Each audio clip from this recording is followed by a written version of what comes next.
the copper demand is continuously on the rise, and this is because of the rising consumption of copper in several sectors, including infrastructure, renewable energy. Hindustan Copper, which is the country's leading producer of copper, is betting big on this rising copper demand.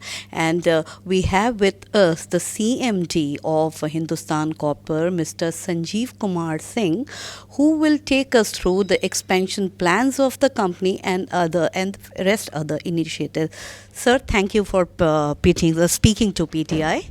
Uh, Sir, would you like to comment on the rising copper demand and what is actually driving the demand, this copper demand? See, the basic issue in a rise of copper is the sudden growth of consumption in data centers. If you see of late, since 3 to 4 months, data centers have come up in large numbers.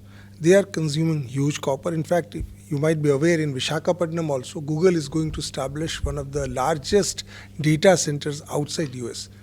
Investment will be about $15 billion. So now the latest entrant is data centers. Earlier it was EV, it's still there. Green energy is still there. Batteries, renewables, they are still there. And the data center has made a last entry, which has suddenly spurted the demand of copper. And so, would you also like to comment on the outlook for the copper prices? See, as I mentioned, seeing the demand-supply gap, no big mines have come up. Gestation period of a copper mine is very high.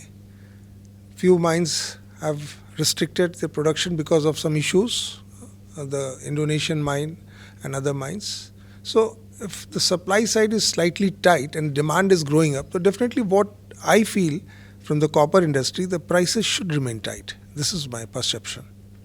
And sir, recently the United States has added copper to its expanded critical mineral list. So how is it going to impact the domestic copper industry? From SCL point of view, I can't say anything because it's every country's own policies, what to add, what to delete from the critical list. So this cannot be a point for Hindustan Copper. Sir, even the Hindustan Copper is looking at copper mines overseas. How far things have proceeded? When can we look something materializing? Do we see it happening in the near future, sir? As of now, definitely yes. We are looking some assets outside, but the firm figures cannot be mentioned as of now because buying an asset that to a copper mine abroad takes a lot of due diligence, financial analysis and all that. So we are into that. Once we get any positive news from any of the blocks, we'll let you know. Okay. And how are the things working with regard to sealing of the pact of Hindustan? You entered into pact with Indian Oil Rights and even Coal India. So there was some due diligence which are also being taken. So have the things advanced with regard to in this area? See, as you mentioned, we already have the MoUs with these companies, even GAIL also we have. But we already have been offered some of the copper blocks, Indian as well as overseas both.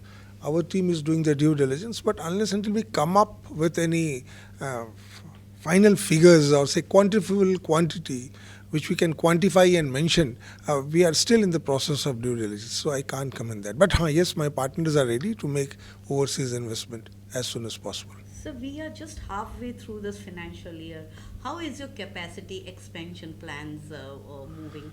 See, in the start of this financial year, I mentioned that in coming 5 years, say by 2031, we'll be achieving 12 million tons. And we are on that track. Although there was an extended monsoon, but 6 months have passed and the target of about 4 million tons, we are 50% we have done it. So we are on the track. We hope to produce about, say, 3.9 to 4 million tons this year.